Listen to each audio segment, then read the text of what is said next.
আসসালামু আলাইকুম। নতুন আরেকটি ব্লগ ভিডিওতে আপনাদের সবাইকে স্বাগতম। তো আজকের ভিডিওটা অনেক মজা হতে চলেছে, দেখতে থাকুন। আজকে কোথায় গেলাম, কি করলাম, কি রান্না করলাম, কে কে আসলো আমাদের বাড়ি, সবই থাকবে আজকের ব্লগ ভিডিওয়। ভিডিওটি আপনাদের ভালো লাগে তাহলে লাইক কমেন্ট শেয়ার করে পাশে থাকবেন। তো সকালবেলা ঘুম থেকে উঠে যে আমার ছেলেটাকে একটু দেখছিলাম, তারপর বিছানা গুছিয়ে চলে যাচ্ছিলাম। আমাদের উপরে একটা ফার্ম আছে, সেখান থেকে মুরগি ধরবো। তো আমার নানা নানি আসবে এবং আমি আমার দাদিকে একটু দেখতে যাব আমার বাবার গ্রামে, এই জন্য। তো ফার্ম থেকে যে মুরগি ধরার জন্য অনেক চেষ্টা চলছিল, কিন্তু ধরতে পারছিল না।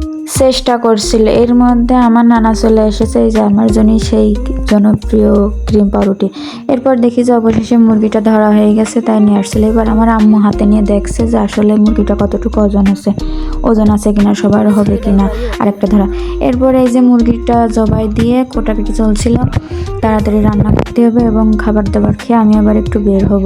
তো রান্না এই যে চলছে, খুব টেস্টি হবে মনে হচ্ছে দেখে। এরপরে রান্না শেষ হয়ে গেল, তো আমি এই যে খাবার দাবার শেষ করে খাবার খাওয়া শেষ হয়ে রেডি হলাম। এরপরে যে একটু দেখছিলাম যে আমাকে কেমন লাগছে এবং এরপরে আমি বের হয়ে যাব। তো এই মুহূর্তে আমার ছেলে যে আমার ভাইয়ের কোলে আসছিল, তাদের একটু পেছনে দেখা যাচ্ছে। তারপরে যে আমি গাড়িতে উঠে রওনা দিলাম এবং চলে যাচ্ছিলাম আমার বাড়ির উদ্দেশ্যে। এই যে Jhenaidah cadet college, Jhenaidah Shishuganj school দেখা যাচ্ছিল।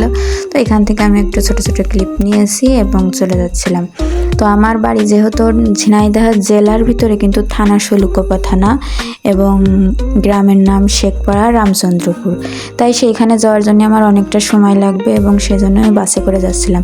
এর মধ্যে যে আমি পৌঁছে গেছি আমার বাড়ি, এই যে এটা আমার বাবার বাড়ি, একদম পুরাতন বাড়ি, ঘর দুয়ার সব এই যে আগের মতোই আছে। এখানে যে আমার কত স্মৃতি আছে তা বলে বোঝানো যাবে না। এরপরে যে আমার একটা ছোটো বোন আমাকে এই যে অ্যালোভেরা গাছের চারা উঠাই দিচ্ছিল, আমার ছোটো মাই যে আমার অ্যালোভেরা গাছ দেখাচ্ছিল। এরপরে যে আমার লিচু গাছটা, এইটা আমার বাবার হাতে লিচু গাছ, যেহেতু আমার বাবা মারা গেছে তাই এই লিচু গাছটার সাথে অনেক স্মৃতি জড়িয়ে আছে।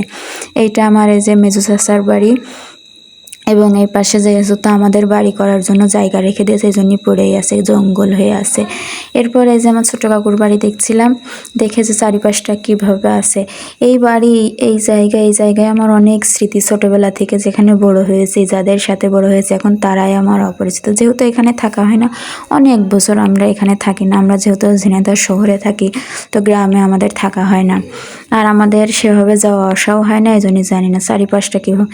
এরপরে আমি একটু গাড়িতে উঠে চলে যাচ্ছিলাম আমার ফুফুর বাসায়, যেহেতু আমার ফুফুর বাসা কাছে আর আমি এসেছি মাত্র 2 ঘন্টার জন্য। তো এই পর্যন্তই।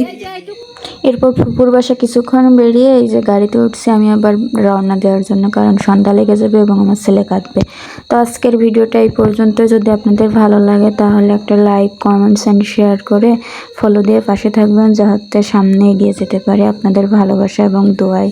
তো আজকে এই পর্যন্তই। আসসালামু আলাইকুম, সবাই ভালো থাকবেন, আল্লাহ হাফেজ।